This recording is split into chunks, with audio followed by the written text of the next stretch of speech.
महाभारत आणि रामायण हे माणसाच्या जीवनामध्ये कसं जगावं कसं वागावं हे एकमेव हे महाकाव्य प्रभू श्रीराम प्रभू श्रीकृष्ण आपल्याला बोध देतात. भगवंताच्या अवतार कार्यातील अनेक घटनाक्रम खूप चिंतनीय आहे. प्रस्तुत भागवतातील श्री संत तपोनिधी शांती ब्रह्मेकनाथ महाराज यांच्या अमृतवचनातून साकार झालेलं भागवत हा आपल्या जीवनातील अमृत योग आहे. हरे कृष्ण अमनीक मरदा हरी विठ्ठल पंढरीनाथ भगवान की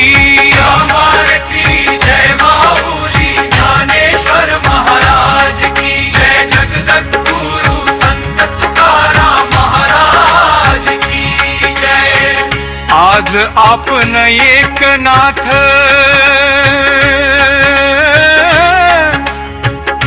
भागवत योग रे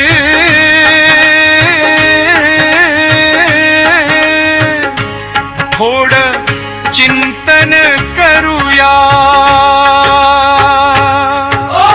नमो भगवते वासुदेवाय.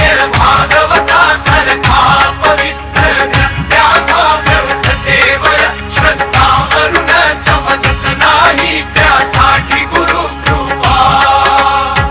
अभ्यास आणि अंत करणातील श्रद्धा आवश्यक असते. श्रवण आणि मन आवश्यक. श्रोत्यांनी फक्त ऐकून थांबू नये. ऐकलेले मनन करावे. त्यातून विवेक जागृत करावा. अहंकार टाळण्या विद्वत्ता किंवा पांडित्याचा अभिमान ठेवून ग्रंथाचा अर्थ काढला तर सत्य अर्थ दिसत नाही. संतांची परंपरा संतांच्या मार्गाने त्यांच्या अनुभवानुसार भागवत समजले तर त्यातून भक्ती ज्ञान आणि वैराग्य प्रकट होते. मराठी भाषेचे महत्व संतांनी ग्रंथ मराठीत सांगण्यामागचा उद्देश असा की सामान्य लोकांनाही भागवताचे तत्वज्ञान समजावे. दुरे देखोनी आकाशासी अहंकारी म्हणे मी चढेन. आकाश फार दूर असताना देखील अहंकारी मनुष्य म्हणतो की मी त्यावर चढेन. म्हणजे अहंकार माणसाला आपल्या मर्यादा विसरायला लावतो.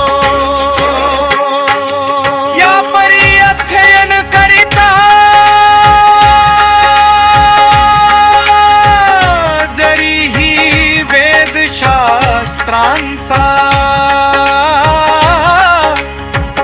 अभ्यास केला. एखाद्याने वेदशास्त्रांचा खूप अभ्यास केला तरी अहंकार असल्यास त्यातून खरे ज्ञान मिळत नाही. एवं म्हणे श्रीहरी. जाणता अहंकाराचा परिहार भावार्थ. भगवंत सांगतात की अहंकार दूर केला तरच ज्ञानाची खरी प्राप्ती होते. स्वामी साय होई विनयाची केली धारणा. जो मनुष्य विनय नम्रता आणि भक्ती ठेवतो ज्याला गुरु आणि देव दोघेही सहाय्य करतात. यापरी भगवंताचे वर्णन करितां झाले समाधान. भगवंताचे गुण कथा आणि महिमा सांगताना मनाला शांती आणि समाधान मिळते. निंदकाचे वचन न धरी सर्वांशी समान दृष्टी. भगवंताचे गुण कथा आणि महिमा सांगताना मनाला शांती आणि समाधान मिळते. निंदकाचे वचन न धरी सर्वांशी समान दृष्टी.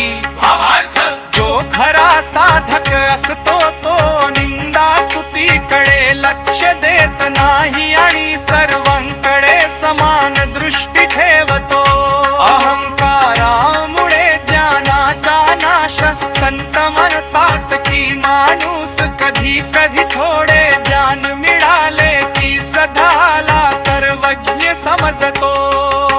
जसा एखादा माणूस दूर आकाशाकडे पाहून म्हणतो, मी आकाशावर चढेन, पण ते प्रत्यक्षात शक्य नसते. अरे